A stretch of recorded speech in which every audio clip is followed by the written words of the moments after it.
کراچی میں تیز ہواؤں کے ساتھ موسلادھار بارش، ملیر، شاہ فیصل، لانڈی سمیت کئی علاقوں میں بادل برسے۔ اعلیٰ ثانوی تعلیمی بورڈ نے آج ہونے والے پرچے ملتوی کر دیے۔ تمام ملتوی پرچے اب 23 اگست 2022 کو ہوں گے۔ اسلام آباد، مانسہرہ، سرگودا اور دیگر علاقوں میں بھی موسلادھار بارش، سڑکیں تالاب بن گئی، نشیبی علاقے زیر آب آ گئے۔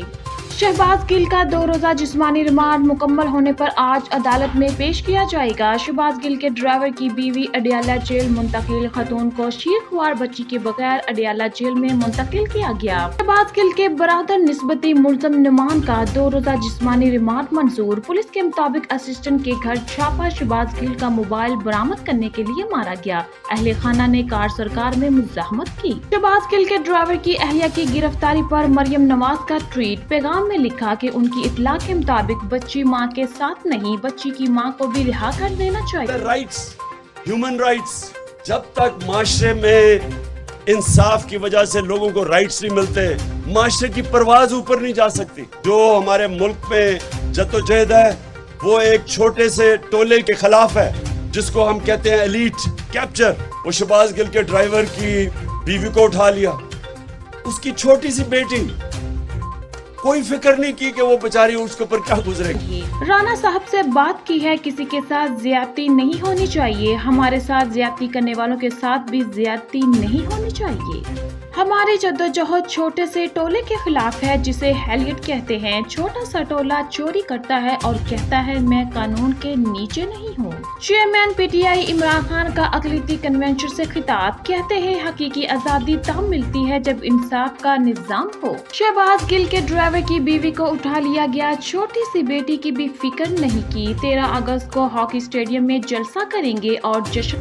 پی ٹی آئی رہنما فواد چودھری کہتے ہیں زور زبردستی سے کہا جاتا ہے حکومت کو تسلیم کرو، پہلے سے خراب ملکی حالات کو مزید بگاڑنے کی کوشش ہو رہی ہے۔ شہباز گل نے جن الفاظ کا چناؤ کیا اس سے بہتر بھی ہو سکتا تھا۔ شہباز گل کو ہر 4 گھنٹے بعد شفٹ کر دیا جاتا ہے، ملاقات نہیں ہو سکتی، اگر انہیں گرفتار کرنا ہو تو بتا دیں، خود آ جائیں گے۔ بجلی کے بل عوام کی قوت سے باہر، ایک چھوڑ کر 2 نواز شریف بھی آ جائیں تو کچھ نہیں ہو سکتا۔ شیخ رشید کی گفتگو، بولے یہ اقتدار کا کھیل چھوڑ رہے ہیں، اب کھیل انہیں نہیں چھوڑ رہا۔ انہوں نے غلط شاٹ کھیلی، کیچ آؤٹ ہو گیا۔ آصف زرداری نے نون لیگ کی سیاست کو لکشمی چوک میں دفن کر دیا، کسی کو عدلیہ سمیت فوجی اداروں کے خلاف بات نہیں کرنی چاہیے۔ عمران خان نے اپنے چیف آف اسٹاف شہباز گل کو ٹرانسکرپٹ دیا، مریم اورنگزیب کا الزام، کہا عمران خان نے جو بویا وہی کاٹ رہے ہیں۔ مسلط وزیر اعظم نے ملک لوٹا، جھوٹے الف نامے جمع کروائے، فارن ایجنٹس نے سیاسی جماعت کا سہارا لیا۔ مصدق ملک کہتے ہیں جو میچ فکسنگ نہ کرے عمران خان اسے سازشی کہتے ہیں۔ احسن اقبال بولے عمران خان لوگوں کو ٹیشو پیپرز کی طرح استعمال کر رہے ہیں، جرأت ہے تو شہباز گل کے بیان کی ذمہ داری بھی قبول کریں۔ حکومت کا کراچی والوں کو پھر بجلی کا زوردار جھٹکا کہ الیکٹرک صارفین کے لیے بجلی 11 روپے 10 پیسے فی یونٹ مہنگی۔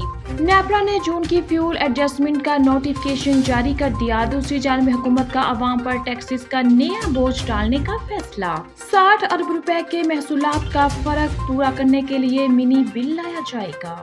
جماعت اسلامی کی بجلی بلوں میں اضافی ٹیکسز اور ٹیرف کے خلاف احتجاجی تحریک، آج سے لاہور، راولپنڈی، پشاور، کراچی، کوئٹہ سمیت شہر شہر مظاہرے ہوں گے۔ سیکریٹری اطلاعات کے مطابق حکومت کی عوام مشکل پالیسیز کے خلاف تحریک کا مرکزی جلسہ پشاور قصہ خانی بازار میں ہوگا۔ امیر جماعت اسلامی سراج الحق شام 5:30 بجے خطاب کریں گے۔ عالمی منڈی میں خام تیل کے گرتے نرخ، حکومت کا عوام ریلیف دینے کا فیصلہ، پیٹرولیم قیمتوں میں 15 روپے تک کمی کا امکان، اوگرا کی ورکنگ شروع کر دی۔ پیٹرول کی قیمت میں 12 اور ڈیزل کی قیمت میں 15 روپے فی لیٹر تک کمی متوقع۔ اوگرا نے سمری 13 اگست کو بھجوائیں گے، قیمتوں کا اعلان 15 اگست کو ہوگا۔